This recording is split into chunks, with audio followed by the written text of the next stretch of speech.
talk about how most mental BS is worries about the past, worries about the future, and petty judgments of this and that.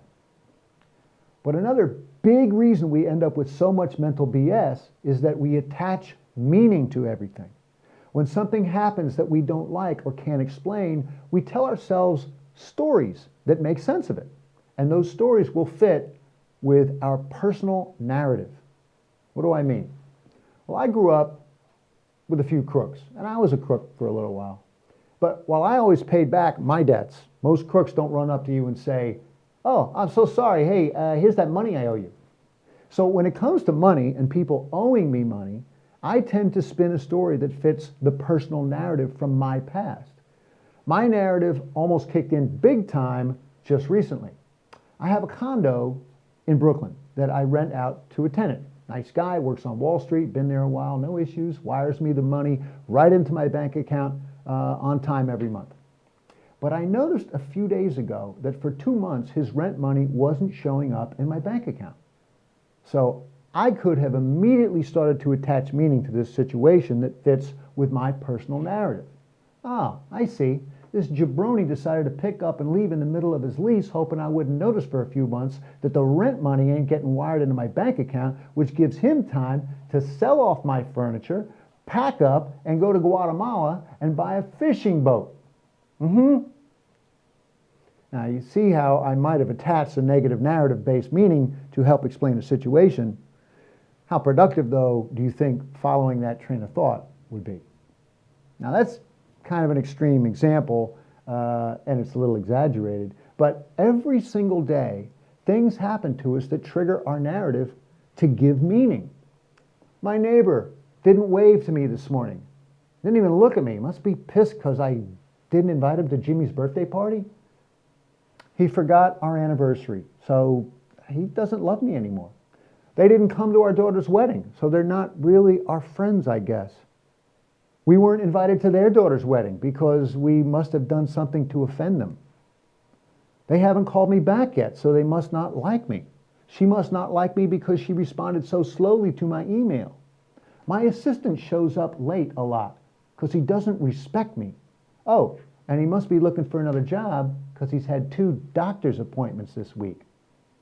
It is exhausting. You exhaust yourself with the story and the stress it creates. And 99.9% of the time, the story is pure fantasy. Then there's the time you've wasted and the delay of the solution. The other thing that the storytelling does is rob you of power. Your story, I guarantee you, is not one of you having power.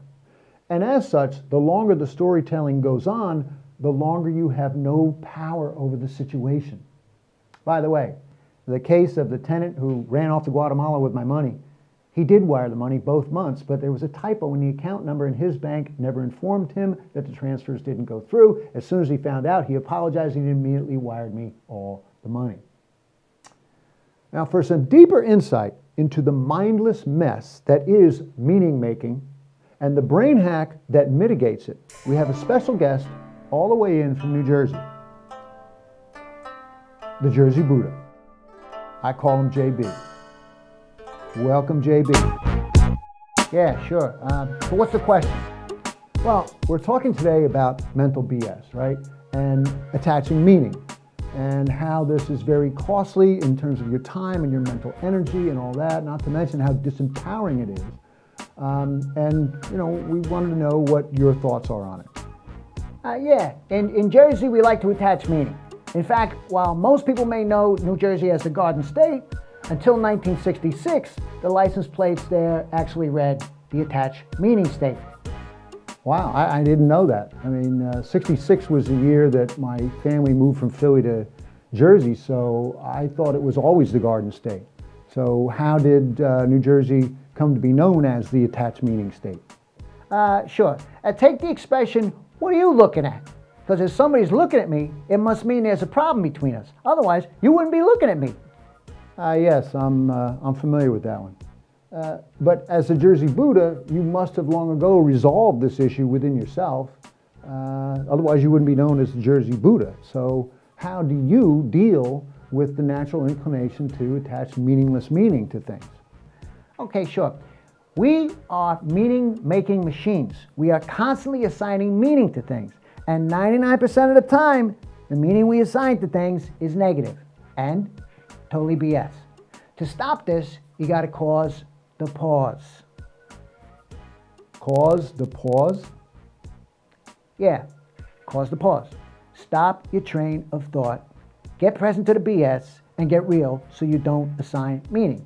Let's say, for instance, somebody's been renting your condo in Brooklyn and you discover that no rent has been paid for 2 friggin' months. You must listen for the negative, because the negative is both the trigger for assigning negative meaning as well as your cue to cause the pause. Now, what do I mean by a negative? It could be a negative feeling about somebody, a suspicion of negative behavior or intent, or it could be a negative feeling about yourself. In the case of this non-payment thing, it would be the former, a suspicion of negative behavior or intent. Specifically, you might begin to assign the meaning that this jabroni decided to pick up and leave in the middle of his lease, hoping you wouldn't notice for a few months that the rent money ain't getting wired into your bank account, which gives him time to sell all your furniture, pack up, and go to Guatemala to buy a fishing boat. Wow, that's amazing that you used that example, JB, because I just had the same exact experience actually happen to me the other day. And that's exactly the meaning that I was, pretty close to assigning to it. Wow, no shit. Huh. Yeah, huh. All right. Well, now, what happens when we don't listen for the negative and don't cause the pause? If you don't cause that pause, you keep piling on more meaning and you delay the solution to the problem, because the story you create gives you not only an explanation of why this is happening, but it gives you an identity as the party that has been wronged, confirming all your negative personal narrative stories about your suspicions and insecurities. And wrong parties have no personal power. No power. No power, no solution. How the hell did I just clap my hand? All right, well, I think I totally get the concept, JB. So to recap, the moment you hear the negative, cause the pause and anticipate your BS stories and choose instead to seek to gather objective data and find a solution. What did I just say for the last 5 minutes? Yeah, it's called a recap. So listen, I want to thank you for coming on the show and sharing this fabulous hack.